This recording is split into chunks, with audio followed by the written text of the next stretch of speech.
চীনের মহাপ্রাচীর কেন তৈরি হয়েছিল সে রহস্য আজও মানুষকে ভাবিয়ে তোলে। The great wall of China টি বিশ্বের সবচেয়ে দীর্ঘ প্রাচীর, তবে সোজা কোনো প্রাচীর নয়, অনেকগুলো খণ্ড জোড়া দিয়ে তৈরি। আজও এই প্রাচীরের অনেক অংশ একে অপরের সমান্তরালে এবং বিভিন্ন দিকে বিস্তৃত।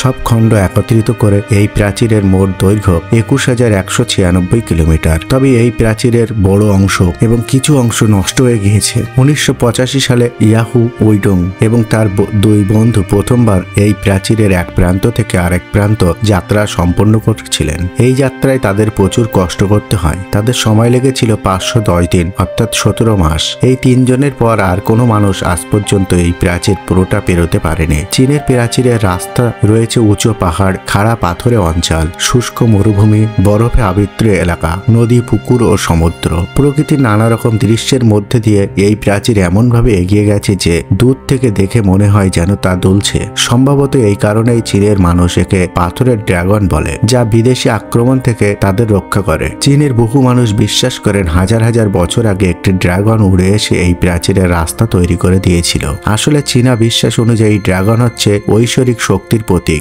যা তাদের রক্ষা করে।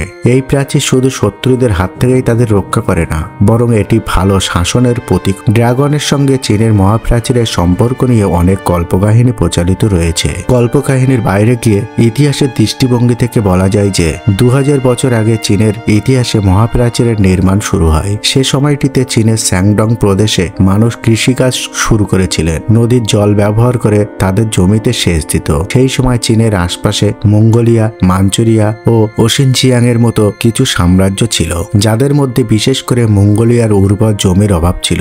মঙ্গোলিয়ার হাজার হাজার কিলোমিটার দীর্ঘ মরুভূমি বিস্তৃত ছিল, ফলে সেই অঞ্চলের মানুষ গবাদি পশুপালনের উপর নির্ভর করত। অন্যদিকে চীনের শিনজিয়াং প্রদেশের মানুষ ছিল সুসংগঠিত, আর মঙ্গোলদের মধ্যে ছড়িয়ে থাকা বিভিন্ন উপজাতি প্রায় শিনজিয়াং প্রদেশের হানা দিয়ে লুটপাট চালাতো ও ধনসম্পদ ছিনিয়ে নিয়ে যেত। এই সমস্যা থেকে রক্ষা পাওয়ার জন্য চীনের কিছু মানুষ তখন তাদের একজন রাজা নির্বাচন করে এবং সীমান্তকে নির্ধারণ করে দেয় যে সীমান্ত ঘিরে উঁচু প্রাচীর তৈরি করার সিদ্ধান্ত নেওয়া হয়। সেই সময় সম্রাট কিন শি হুয়াং ২২৩ খ্রিস্টপূর্বে এই মহাপ্রাচীর নির্মাণের কাজ শুরু করেন। তবে এত দীর্ঘ প্রাচীর একক কোনো সাম্রাজ্যের পক্ষে তৈরি করা সম্ভব ছিল না। তাই পরবর্তীতে আরো অনেক সাম্রাজ্য এই প্রাচীর নির্মাণে অংশ নেয়। পুরো প্রাচীর তৈরি করতে সময় লাগে প্রায় ২০০০ বছর। এই দীর্ঘ সময়ে চীনের রাজারা তাদের সময়ের সবচেয়ে দক্ষ ও প্রকৌশলীদের এই কাজে নিয়োগ করেছিলেন। ২০ লক্ষের বেশি শ্রমিক এই প্রাচীর নির্মাণে অংশগ্রহণ করেন। সাধারণ মানুষের সংখ্যায় বিশাল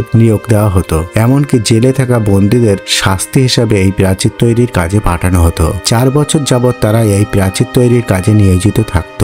এই প্রাচীরের কিছু অংশ শুকনো মরুভূমি, আবার কিছু অংশ উঁচু ও পাথরে। পাহাড় যেখানে ওঠা প্রায় অসম্ভব। এই পাহাড়গুলির রাস্তা ছিল ঘন জঙ্গল ছড়িয়ে। এমন কঠিন পরিবেশে মহাপ্রাচীর নির্মাণের সময় শ্রমিকদের প্রচন্ড কষ্ট করতে হয়েছিল। ২০০০ বছর ধরে প্রাচীর তৈরির কাজে এমন গতিতে চলছিল যে শ্রমিকরা বছরের পর বছর নিজেদের বাড়িতে ফিরতে পারত না। প্রতিদিন ১৮ থেকে ১৬ ঘন্টা কাজ করতে হতো, অথচ ঠিক মতো পেট ভরে খাওয়াও হতো না। চীনের নিষ্ঠুর শাসকরা তাদের অমানবিক নির্যাতন করত।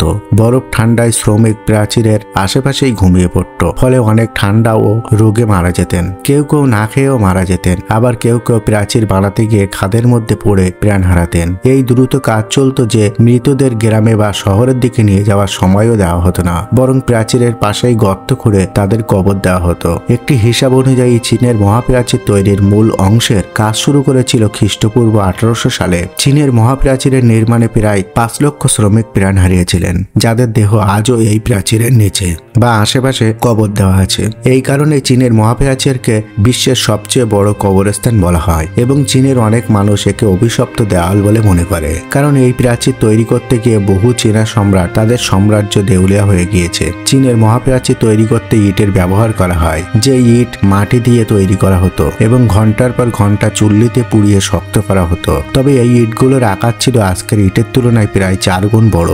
এই প্রাচীর তৈরির আগে এর ভিত্তি এবং বেসমেন্ট বসানো হতো গ্রানাইট পাথর দিয়ে, আর তার সাথে দেওয়া হতো বিশেষ ধরনের চীনামাটি, যাতে বহিরাগত শত্রু সহজে দেওয়াল বয়ে উপরে উঠতে না পারে। ইটগুলি জোড়া লাগাতে ব্যবহার করা হতো চুন এবং চালের গুঁড়ো মিশ্রিত জল। পুরো মহাপ্রাচীর নির্মাণে প্রায় 5,000 কোটি ইট ব্যবহার করা হয়েছিল। চীনের মহাপ্রাচীর এমনভাবে ডিজাইন করা হয়েছিল যে এর গড় উচ্চতা 23 ফুট এবং প্রস্থ ছিল 21 ফুট। কোথাও কোথাও চীনের প্রাচীরের উচ্চতা 9 ফুট, আবার কোথাও 35 ফুট পর্যন্ত।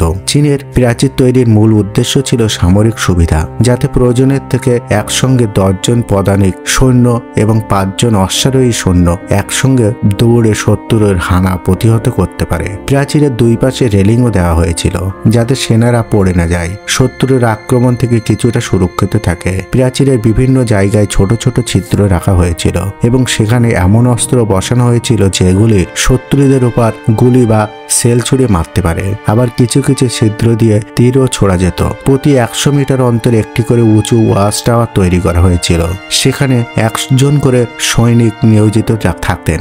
দিনে শত্রু আসার খবর দিতে তিনি পতাকা ওড়াতেন, আর রাতে ঘন্টা বাজাতেন। আবার রাতে আগুন জ্বলিয়েও কখনো কখনো সংকেত দিতেন। এইসব টাওয়ারের নিচে ছোট ছোট ঘর ছিল, যেখানে 25 জন করে সৈন্য বিশ্রাম নিতে পারত। পুরো প্রাচীর জুড়ে প্রায় 25,000 ওয়াচ টাওয়ার ছিল, যাতে 6 লক্ষ সৈন্য থাকতে পারত। এছাড়া মহাপ্রাচীরের নিচে অনেক গোপন সুড়ঙ্গ তৈরি হয়েছিল, যেগুলির মাধ্যমে সৈন্যরা এক জায়গা থেকে অন্য জায়গায় যেতে পারত। এগুলোর পথ শুধুমাত্র তারাই জানত। চীনা সরকার অনেক সুড়ঙ্গ আবিষ্কার করলেও আজও হাজার হাজার সুড়ঙ্গ রয়ে গেছে, যেগুলি প্রবেশ ও বেরোনের পথ কেউ জানে না। এই সুড়ঙ্গগুলির মধ্যে গোপন তথ্য আজও লুকিয়ে রয়েছে, কারণ এই প্রাচীর থাকার পরও মঙ্গল এবং অন্যান্য বিদেশি আক্রমণকারীরা চীনে হামলা করতে সক্ষম হয়েছিল। ত্রয়োদশ শতকে বিশ্বের সবচেয়ে ভয়ঙ্কর শাসক চেঙ্গিস খান এই প্রাচীর অতিক্রম করে চীনে প্রবেশ করে। এরপরে 1950 সালে মঙ্গলরা এই প্রাচীরে হামলা চালায়। 1644 সালে মাঞ্চু সাম্রাজ্যের সৈন্যরা এই প্রাচীর অতিক্রম করে চীন দখল করে এবং সেখানকার সরকারকে উচ্ছেদ করেছিল। এর ফলে মিস্টার বংশের পতন ঘটে এবং শুরু হয় কুইং বংশের শাসন, যা 20 শতক পর্যন্ত টিকে ছিল। এই সময় মঙ্গোলিয়া ও চীনের অন্তর্ভুক্ত ছিল। তবে দ্বিতীয় বিশ্বযুদ্ধের সময় চীনা সেনাবাহিনী এই প্রাচীরকে কাজে লাগিয়ে সৈন্যদের প্রশিক্ষণ দিয়েছিল এবং জাপানি বাহিনীকে ঠেকানোর চেষ্টা করেছিল। চীনের ইতিহাসে এই প্রাচীরের গুরুত্ব অনেক, যা আজও প্রতি বছর 1 কোটির বেশি পর্যটক এই প্রাচীর দেখতে চীন সফর করে। হাজারো রাজত্বের পতনের সাক্ষী, লাখো প্রাণের বলিদান দাঁড়িয়ে থাকা এই প্রাচীর শুধু ইট আর পাথরের গাঁথনি নয়, এটি এক জীবন্ত ইতিহাস।